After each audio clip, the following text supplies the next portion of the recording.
What is going on, guys? Broken Machine here. Hope you guys are all doing good today. In this video, we're going to have a quick look at the October patch notes and see what settings you may want to change. Firstly though, if you updated your Battlefield 1 CTE on PC today, you may have noticed 2 new maps have been added. When can we play these? Nobody knows yet, but hopefully sometime soon and on console as well. Really looking forward to this next DLC, I've got to say, and I want to know what kind of plays we can make with that grappling hook. Looks pretty awesome. Now, as for updates, motion blur has now been fixed, and setting it to 0% will now completely turn motion blur off, and you should see some performance gains as well. All gameplay you see on screen today, by the way, is post-patch. Does look rather smooth, doesn't it? I've got motion blur off here, so I'd definitely recommend you do the same as well. It's nice and responsive, and I can definitely feel some extra FPS here and there. Also, here in the video options, you can turn off chromatic aberration. That's the color fringing along high contrast edges. No need for that. And the film grain effect can be turned off as well. You probably noticed this on the ZAR maps on Xbox One. Again, no need for that. Highly recommend you turn it off.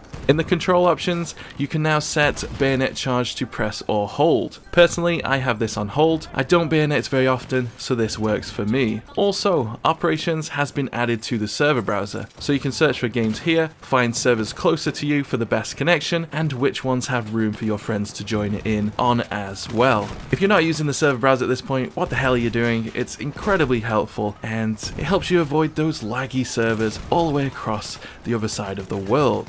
Sadly, 40-player operations has been removed. It may come back, who knows? Personally, I think it was the right decision. It kind of split the player base, and honestly, sometimes 40-player operations was a little dull, especially when the attackers were all sniping and not pushing up the map. However, I do think the huge ticket count didn't really help with that. There was definitely kind of more tactics in 40-player operations, 64. While you do need tactics and strategy, sometimes you just need to be good at killing enemy players to make it up the map. But with 40 players, there was room to try and flank and stuff, so I kind of missed that. But again, the tickets sometimes too long. I hated sitting on Kaiserslautern waiting for people to push in. Probably butchered the pronunciation there. Oh well. Anyway, let's stop the rambling, let's move on. Many bugs have been fixed with this update. I won't go through them all. You can check out the full patch notes if you wish. Link will be in the description below. Most notably though, lag issues and settings server side that could cause these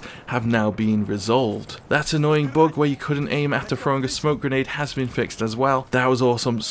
Oh man, that frustrated me so many times. I'm so glad that is fixed. Also, now selecting a friendly soldier or vehicle in the deploy screen will now show their current health as a circular bar. So that can really help you decide whether or not it's safe to spawn in or not. Concealed rescue specialization has been changed. Now it no longer deploys smoke automatically on a downed squad mate. Also, elite pickups have been removed from Team Deathmatch and Domination. Definitely a good idea if you ask me. Those were clearly OP in those particular modes. Are they OP in the rest of the game? I'm not too sure. Let me know what you think down below. Server admins now have the ability to move players between teams. So awesome. If you join my server and you want to get in on my side, I can do that now. The server number, by the way, is usually 63366 on PS4 and Xbox as well. All good updates, but sadly we have seen some bugs, or well, I assume they are. At the moment, it can be quite difficult to differentiate between friendly and enemy soldiers at longer ranges. Their icons are currently a little bit messed up. The opacity is a little bit too much in my opinion, so hopefully they'll fix that sometime soon. It's not a huge problem, but at longer ranges, if you're not too sure if that's an enemy or teammate, you might want to have a look at the minimap or bring the bigger map up and just have a quick look.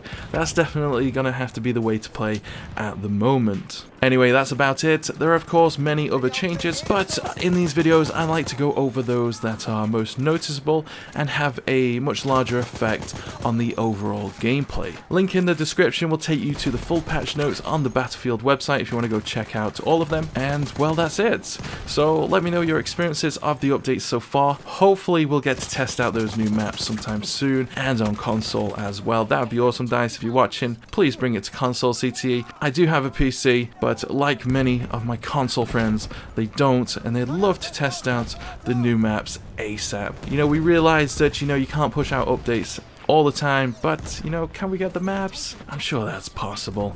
Anyway guys, thanks for checking out the channel today. If you didn't come by yesterday, you'll have missed a new tutorial. You may want to go check that out, especially if you're a bit of a rage quitter. I've got some tips on playing calm and succeeding in Battlefield 1 that not only apply just to BF1 but other games as well, and maybe to real life. Yes, a lot of people have been saying that down in the comment section. But anyway, as always, thank you very much for watching guys. Drop a like if you don't mind, and I'll see you guys tomorrow. Catch you later.